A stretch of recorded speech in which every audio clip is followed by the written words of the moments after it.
La bonté du Seigneur est pour tous, sa tendresse pour toutes ses œuvres. Tous acclameront sa justice. Alléluia. Alléluia.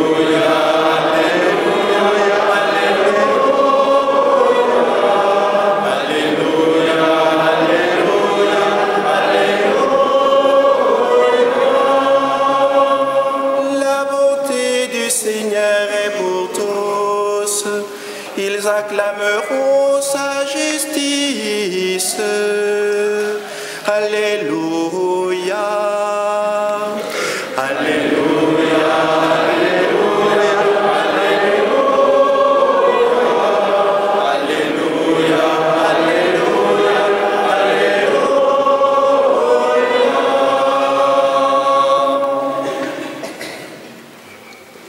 Le Seigneur soit avec vous.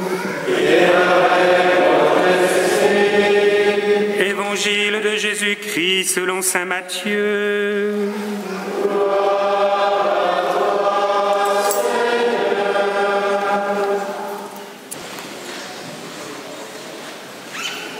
J'ai un doute, frères et sœurs. J'ai un petit doute. Est-ce que vous m'entendez? Même au fond, là-bas, ceux qui se cachent derrière, oui, on m'entend bien. C'est un nouveau système. L'évêque, le cardinal Barbarin, était là hier pour bénir cet ambon nouveau, le tabernacle, puisque cette chapelle a été reconstruite il y a quelques années. Et donc, je voulais vérifier, parce que c'est toujours agréable quand une vieille dame vient vous dire à la fin de la messe « Mon père, c'était fantastique, c'était merveilleux. Dommage qu'on n'entendait rien. »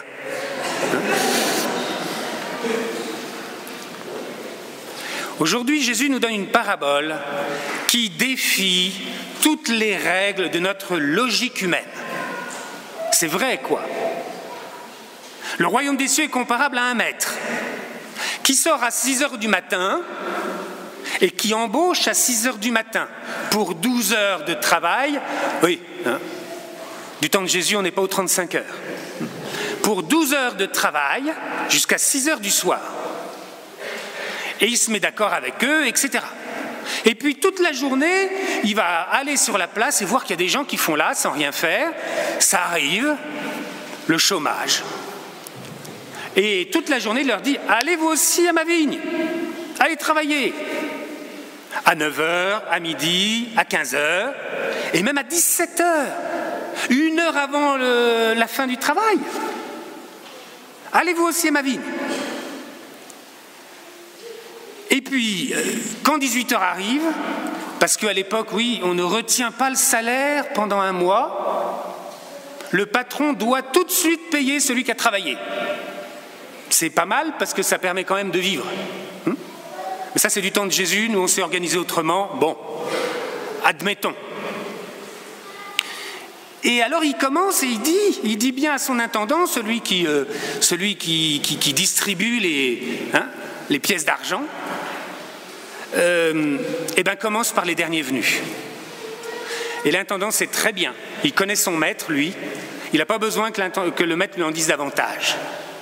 Et il donne, aux derniers venus, ils ont travaillé 1 heure seulement, 1 pièce d'argent. Forcément, ceux qui ont travaillé 12 heures, ils se disent, c'est pas mal, on va recevoir davantage que prévu, c'est normal, c'est la logique même. Et puis ils reçoivent la même chose. Je ne conseille à aucun chef d'entreprise de faire ça. Et même, je ne conseille à aucun chef de troupe, quand il préside sa cour d'honneur, ou cheftaine de compagnie, c'est la même chose, ou à aucun CP quand il préside son conseil de patrouille, de faire comme ça. Sinon, ça va être la révolution. Et il y aura bien plus de personnes dans les rues que hier à Paris. Somme toute, il y avait peu de monde par rapport à la manif pour tous, très peu de monde. Faut bien le dire, faut le répéter même. Ben oui, parce que c'est pas juste, quoi. Avoir trimé toute la journée et ne pas avoir plus que celui qui n'a travaillé qu'1 heure, expliquez-moi en quoi ça va. Pourtant, c'est Jésus qui parle. Donc si c'est Jésus qui parle, il va falloir peut-être accepter qu'il dit quelque chose d'intelligent. Et essayer de comprendre ce qui se passe dans le royaume des cieux qui ne marche pas comme une entreprise humaine. C'est tout différent, ça n'a rien à voir. Alors en faisant votre petite Lectio Divina du dimanche matin, parce que vous n'y manquez pas, c'est évident, au moins les frères et les sœurs ici, peut-être quelques autres personnes, mais normalement ça devrait être tous les chrétiens qui le dimanche matin ouvrent leur Bible avant la messe pour se préparer. Ce serait normal, quoi. Dieu va parler, ouvrons nos écoutilles, quoi. Alors peut-être que vous avez trouvé la solution en lisant ce matin le texte, parce que saint Matthieu, quand il nous rapporte cette parabole, est très précis.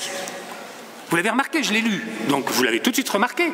Ceux qui sont embauchés à 6 heures, c'est normal, comme des bons salariés, on discute avec le patron pour savoir comment ça va se passer.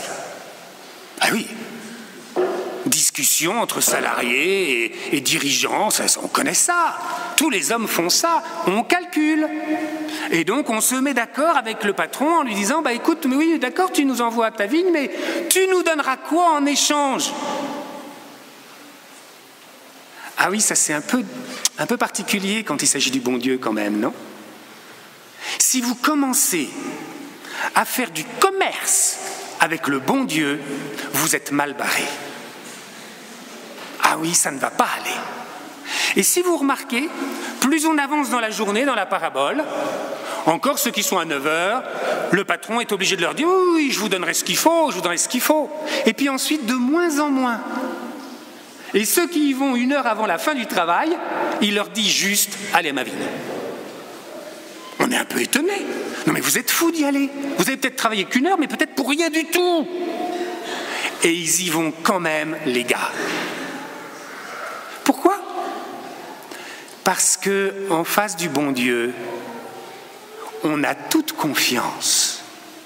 Parce que ce qui préside à la logique du royaume des cieux, ça n'est pas la rétribution en fonction de ce que j'ai fait, sinon j'aurais pas grand-chose, parce que j'ai pas fait grand-chose.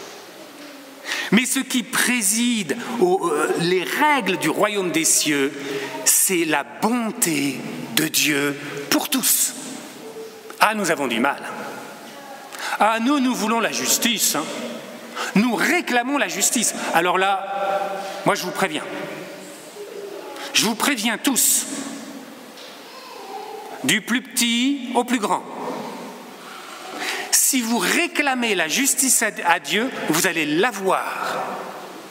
Mais comme moi, et comme tous les pécheurs que nous sommes, vous aurez la justice et vous aurez du coup droit à l'enfer.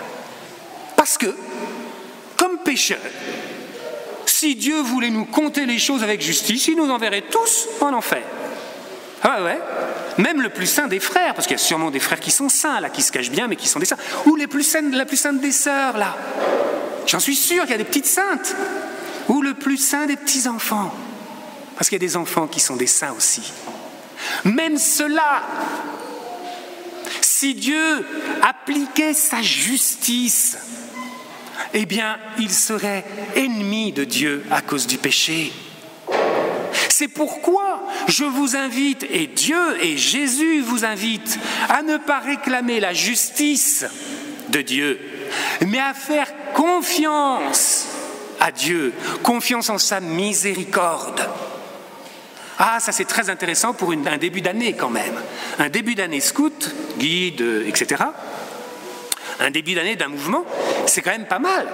Parce que c'est au début de l'année où on se dit, oula, on a toute une année devant nous, faut que je compte si je peux quand même être chef. Faut que je compte si je peux m'engager quand même encore cette année.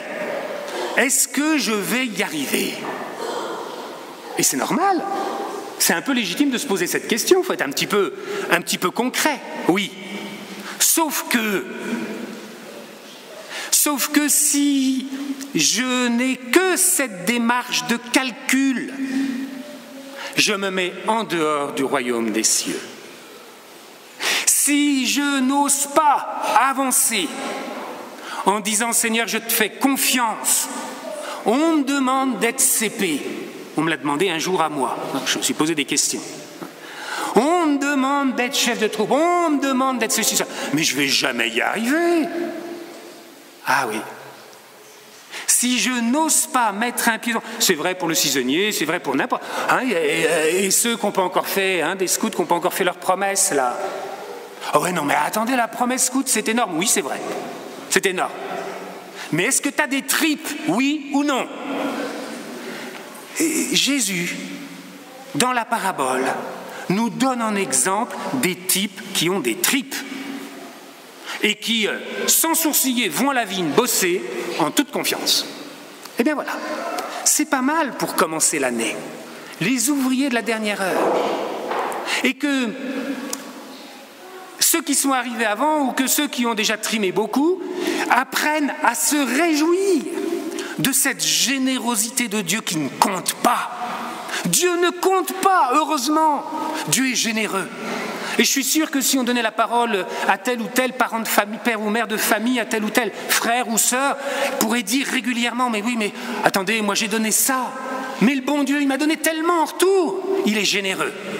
Dieu est généreux avec chacun d'entre nous. Bien plus que n'importe quel humain. Il donne tout. Nous allons célébrer l'Eucharistie. Sur l'autel, il donne son Fils. Vous allez communier au corps du Christ. Vous vous rendez compte, le cadeau pour ceux qui ont fait leur première communion. Hein. Alors je rappelle, hein, les papas, les mamans, vous surveillez comme un tout petit peu, hein, parce que les frères qui vont donner, moi-même qui vont donner la communion, on ne devine pas celui ou celle qui a fait sa première communion. Si vous n'avez pas fait votre première communion, les enfants, vous savez comment approcher. Hein. Comme ça, bien nettement. Hein. Et comme ça, vous dites « Oh, qu'est-ce que j'aimerais recevoir la communion? Un jour, je le ferai. » Et Jésus vous répond « Oui, un jour, tu communieras à mon corps. » Oui. Mais tous les autres aussi, vous communiez. Ouais, par habitude, non, pas par habitude, mais ça pourrait être de temps en temps un peu par habitude. Eh bien, aujourd'hui, renouvelons notre amour pour l'Eucharistie. En voyant quel cadeau généreux Dieu nous fait, son Fils lui-même, Dieu, Fils de Dieu, qui vient en chacun d'entre nous pour prendre possession de nous. Nous sommes des pauvres pécheurs, c'est vrai. Moi aussi. Moi le premier, je devrais dire. Pauvre pécheur. Et pourtant, Dieu qui est généreux vient à moi, il vient à vous. Il se donne tout entier, et ce n'est pas simplement une pièce d'argent, comme dans la parabole, c'est bien plus que ça. Il se donne à nous en personne. Eh bien, accueillons-le et demandons aujourd'hui la grâce de comprendre que chaque jour de cette année sera un don merveilleux de ce Dieu généreux. Amen.